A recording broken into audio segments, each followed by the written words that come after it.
అందరికీ నమస్కారం. నేను మీ నేహ గొనెల. ఇవాళ చూపించబోయే వీడియో వచ్చేసి మేము ప్రజెంట్ ఉంటున్న మా రెంటల్ హోమ్ టూర్ అనమాట. బయట నుంచి లోపలికి రాగానే ఫస్ట్ అయితే కొంచెం స్పేస్ ఉంటుందండి. ఒక సైడ్ వచ్చి స్టెప్స్ ఉంటాయి. స్టెప్స్ పక్కనే వాష్రూమ్ అనేది ఉంటుంది.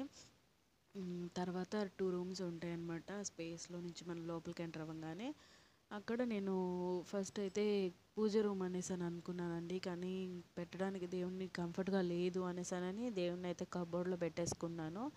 అండ్ ఇక్కడే ఇంకా మిషన్ కానీ లేకపోతే ఫ్రిడ్జ్ కానీ అవన్నీ ఉంటాయి అన్నమాట. బేసిక్గా కబోర్డ్లో పెట్టకూడదు దేవుళ్ళని, బట్ నాకు ఛాన్స్ లేదు పెట్టడానికి, విడిగా స్పేస్ లేక పెట్టుకోవాల్సి వచ్చిందనమాట.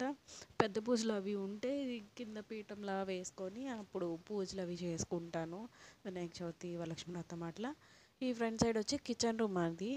కిచెన్ రూమ్లో కూడా వీలైనంత వరకు అన్నీ ఆర్గనైజ్డ్గానే ఉండించుకుంటానండి. ఎందుకంటే మనం కుక్ చేసేటప్పుడు కొంచెం అవన్నీ నీట్గా ఉంటేనే కదా మనకి కంఫర్ట్గా కుక్ చేయగలుగుతాము. సో అందుకే అవైతే ఆర్గనైజ్డ్గానే ఉంచుకుంటాను. అండ్ మళ్ళీ బ్యాక్ వచ్చేసేమో అని అంటే కొంచెం స్పేస్ అనేది ఉంటుందని చెప్పాను కదా, ఆ స్పేస్లో నేను మంచం అది వేసి ఉంచాను అనమాట. పిల్లలు హోంవర్క్ చేసుకోవడానికన్నా సరే, లేదు వాళ్ళతో మనం కూర్చొని బయట కబుర్లు చెప్పుకోవడానికన్నా సరే అది బాగుంటుంది అనేసి అని అక్కడ మంచం అది వేసాను. అండ్ ఈ లోపలికి వెళ్ళంగానే ఈ 2 బెడ్రూమ్స్ ఉంటాయి. అండ్ ఇక్కడ కూడా సింపుల్గా ఒక బెడ్, ఒక మంచం వేసి జస్ట్ 2 చైర్స్ పెట్టి ఉంచేసాను అనమాట. ఎలా ఉందో చెప్పండి ఈ home tour. Thank you so much for watching.